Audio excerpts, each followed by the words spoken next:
l'avons maintes fois souligné, le prêt-à-porter de la réforme taille unique en Europe est une machine à broyer les spécificités nationales et à affaiblir des modèles qui ont ou avaient leur cohérence propre.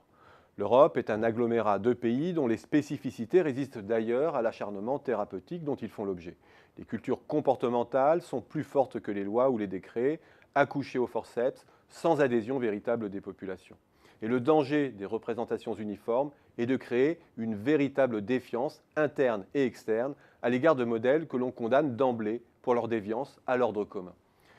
Et c'est précisément ce qui se passe en France. La pédagogie de la réforme a créé une perte de confiance et une perte de sens à l'égard de modes de régulation qui sont pourtant l'épine dorsale de notre modèle de croissance. Avoués notamment aux gémonies, nos systèmes d'assurance, ce sont les débouchés que l'on sape et c'est au final la croissance de long terme que l'on mine.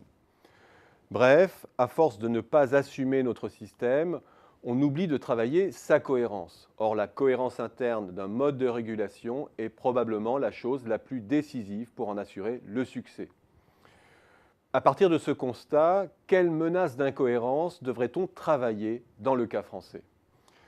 La première d'entre elles, c'est l'articulation nécessaire entre notre désir collectif de stabilité de l'emploi et des revenus et notre niveau du coût du travail. Cette stabilité a nécessairement un coût pour l'entreprise, notamment les plus petites.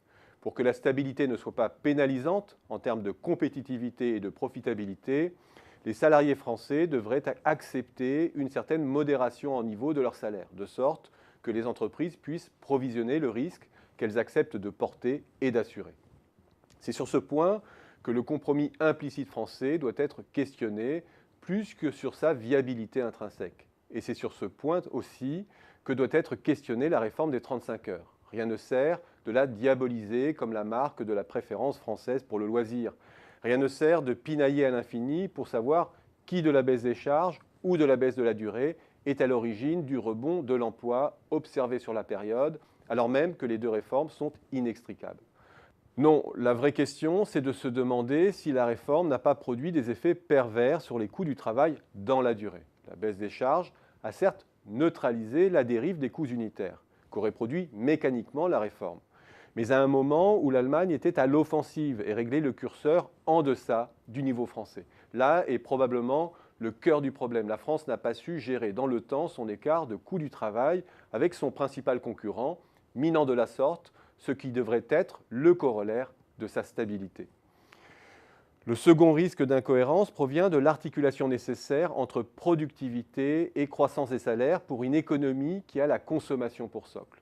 Dans un pays qui doit avoir la modération salariale comme contrepartie de la stabilité, on vient de le dire, le socle de la hausse des salaires doit être la productivité et la montée des compétences.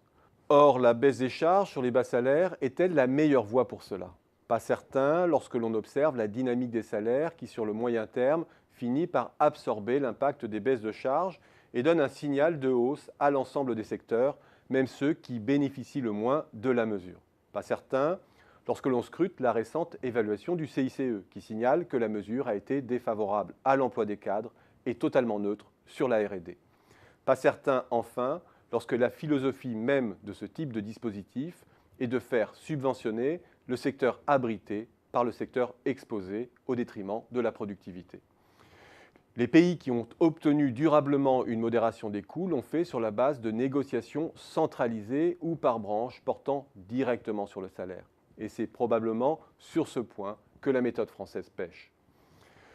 Troisième risque d'incohérence enfin, l'articulation entre notre fiscalité et la spécificité de notre appareil productif. Faut-il à tout prix se construire un Mittelstand en fantasmant nos voisins allemands ou italiens, alors que cela n'a jamais été dans la tradition française? Ou bien faut-il tirer les conséquences du fait que la puissance économique française s'est bâtie sur un tissu de multinationales qui tirent la majeure partie de leurs revenus de l'étranger? Dans ce cas, l'enjeu de la fiscalité, notamment celle du capital, est d'inciter au réinvestissement des revenus dégagés à l'étranger.